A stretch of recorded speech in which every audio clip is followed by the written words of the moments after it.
और सर आप यहाँ पर मिथिलांचल में इसमें आपकी जो है पद यात्रा समाप्त की ओर है, अब आप जाएंगे बेगूसराय यहाँ से, तो आप कुछ मैथिली के लोगों से मिले, कुछ मैथिली सीखे या मैथिली में कैसा लगा लोगों का? नहीं, जो भी संवाद होता है मैथिली, लोग तो मैथिली में ही बोलते हैं। तो कुछ हम मैथिली जैसे बजने सिखलिए? बजने सिखाने नहीं सीखे हैं, लेकिन हम मैथिली समझते हैं। लोग जो बोलते हैं उसको हम हिंदी में जवाब देते हैं। और मेरा अपना स्वभाव है कि जब जिस भाषा पर मेरी पकड़ नहीं है उस पर जबरदस्ती कुछ बोलने का फायदा नहीं है। वो उससे उस भाषा का भी अपमान है। शब्द का चयन या जो जिस तरीके से उसको बोला जाना चाहिए, अगर हमको नहीं बोलने आता है तो बोलकर उस भाषा का भी अपमान करेंगे।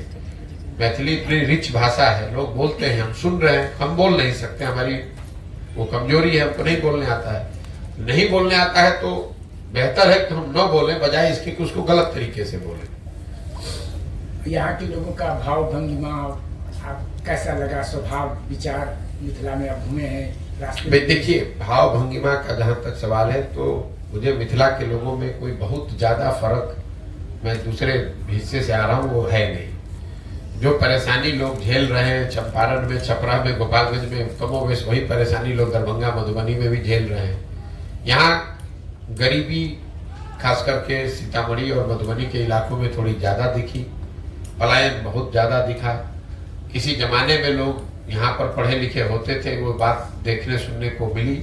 लेकिन आज आप जो लोग हम जैसे आए थे, लोगों ने कहा कि ये पढ़े लिखे लोगों की जमीन है, मधुबनी में बहुत पढ़े लिखे लोग आपको मिलेंगे। मुझे ऐसा नहीं दिखा। कभी आपके बाप दादा बहुत पढ़े लिखे होंगे, आज के तारीख में तो मिथिला में जो ज्यादातर जगह है आप यहाँ से मजदूर ही पैदा कर रहे हैं, यहाँ से आप विद्वान नहीं पैदा कर रहे हैं। ये तो आपका भ्रम है।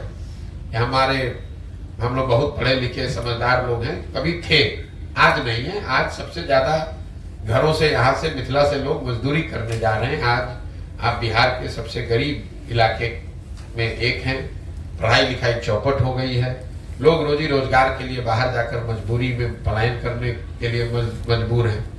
तो कुल मिला जुला के यही स्थिति है। वो मांस मखान वाली जो बात है वो बहुत जमीन पर दिखी नहीं। आप मधुबनी में जाइएगा, वहां कहाँ मखाना की खेती हो रही है, तो करीब करीब बंद हो गई है। पान कहाँ खेती हो रही है, पान की खेती बंद हो गई है। तो अब बातें धीरे धीरे किताबों में और आपकी यादों में सिमट के रह गई हैं। आज जीवन की सच्चाई यही है कि आपको मजदूरी करना है, पढ़ाई के लिए साधन नहीं है, नौकरी की कोई व्यवस्था नहीं है, और लोग अपने जीवन यापन चलाने के लिए बड़ा संघर्ष कर रहे हैं।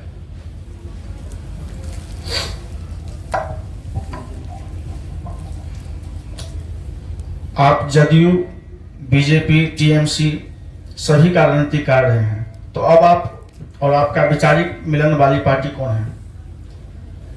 मेरा जब हमने काम किया तो कोई वैचारिक मिलन की जरूरत नहीं है। हमने उस काम को प्रोफेशनल तरीके से किया है। जिसका काम, जिसकी जिम्मेवारी ली, उस काम को किया। मेरी जो अपनी विचारधारा है वो विचारधारा आपको जन स्वराज की विचारधारा में दिख रही है। अगर मेरा वैचारिक मिलन किसी दल से होता तो उसी दल में हम शामिल रहते। किसी से मेरा वैचारिक मिलन नहीं है, इसीलिए किसी दल में नहीं है, हम अपनी व्यवस्था बना रहे हैं। क्या बिहार में आपकी पार्टी किसी पार्टी से समझौता करेगी? तो सवाल भैया पूछ चुके, क्योंकि जब हमारा पार्टी है नहीं तो समझौता करने का सवाल कहाँ होता है। बिहार में अभी सभी जातियों की अपनी अपनी पार्टी है, तो आपकी पार्टी किस जाति का है? ये तो आपका भ्रम है। किस जाति का कौन पार्टी है हमको तो नहीं मालूम है। आप पहले हमको बता दीजिए कि कौन सी जाति का कौन पार्टी है, तो हम बता देंगे कि हमारे ये जन स्वराज किस जाति का होगा। तो भाजपा किस जाति की पार्टी है हमको तो नहीं मालूम है। आरजेडी किस जाति की पार्टी है हमको नहीं मालूम है। तो आरजेडी वाले भी नहीं कह रहे हैं, आप कह रहे हैं कि किसी जाति का पार्टी है।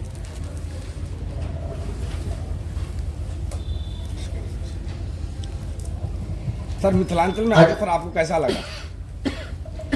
मैंने जो अभी बात बताया, मिथिलांचल में आकर यही लगा कि जिस तरह की एक रूपरेखा मिथिलांचल के बारे में किताबों में लिखी गई है, लोग बात करते हैं, अपने किस्से कहानियों में सुनाते हैं, उससे और आज की जमीनी हकीकत में कोई सामंजस्य नहीं है।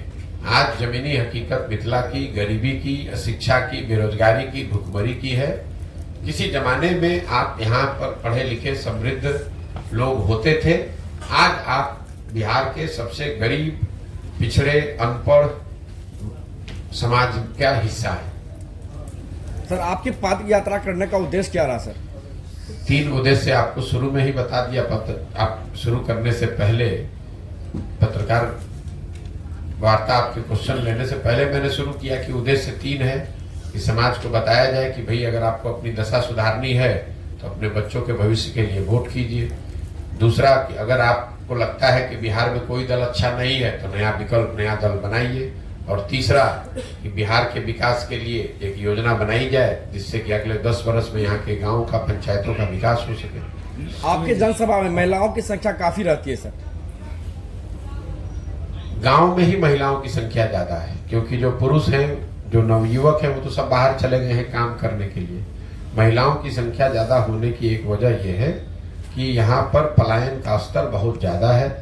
गांव में आप जाएंगे तो आपको छोटे बच्चे मिलेंगे, बूढ़े मिलेंगे, महिलाएं मिलेंगी। जो नवयुवक है वो हर गांव में 40 से 50% नवयुवक बाहर चले गए हैं काम करने के लिए। जिन पंचायत और प्रखंडों में बाढ़ की समस्या है वहां पर तो 60-70% लोग बाहर जाकर मजदूरी कर रहे हैं। तो स्वाभाविक तौर पर जब लड़के हैं ही नहीं यहाँ तो वो सभा में भी नहीं आएंगे, क्योंकि गांव में ही नहीं है। ऐसा तो नहीं है सर कि पद यात्रा खत्म होने के बाद आप मिथिलांचल के लोगों को भूल जाएंगे? भैया, मिथिलांचल के लोगों को याद करने के लिए कोई अलग से तो हम प्रयास कर नहीं रहे। हम पूरे बिहार की पद यात्रा कर रहे हैं, उसमें मिथिलांचल भी शामिल है। मिथिलांचल की समस्या, यहाँ के लोग, यहाँ की भावनाएं, वो सब साथ में ही जब पदयात्रा कर रहे हैं, इतना समय बिता रहे हैं, तो हमारे साथ ही वो जुड़ी हुई है। भूलने की क्या बात है। चलिए, आज के दौर में पार्टी का टिकट लेने के लिए प्रत्याशियों को करोड़ों का चढ़ावा चढ़ाना पड़ता है, चाहे वो पार्टी फंड के नाम पे हो या कुछ अलग से हो। भविष्य में नया विकल्प के तौर पे अगर आपका दल आता है तो प्रत्याशियों का चयन का आधार क्या होगा? चयन का आधार समाज है। ये मैं रोज अपनी सभाओं में कहता हूं कि जो भी जन सुराज से उम्मीदवार होगा उसको लड़ाने की जिम्मेवारी पार्टी की है, पार्टी की होगी। और उसके लिए संसाधन की व्यवस्था भी जहां तक हो सकेगा वो पार्टी की ओर से ही किया जाएगा। चयन का आधार जिसको भी समाज अपने में से चुनकर निकाले वही उम्मीदवार होगा। प्रशांत किशोर जी को राजनीति का जो है सो बहुत बड़ा ये कहा जाता है, यह एक प्रयोग आप अपने ये कर रहे हैं या पूरे बिहार के लिए? ये प्रयोग बिहार के लिए कर रहे हैं, बिहार के लड़के हैं। मेरी अपनी समझ है कि बिहार में अगर भगवान ने हमको शक्ति बुद्धि दी है तो मुझे ये प्रयास करना चाहिए, इसलिए बिहार के लोगों के लिए कर रहे हैं। ठीक है भैया, बहुत बहुत धन्यवाद। एक सवाल और, सरकारी योजना दम तोड़ रही है, आपके माइंड सेटअप में क्या है कि सरकारी योजना डायरेक्ट लोगों को, लाभार्थी को मिले?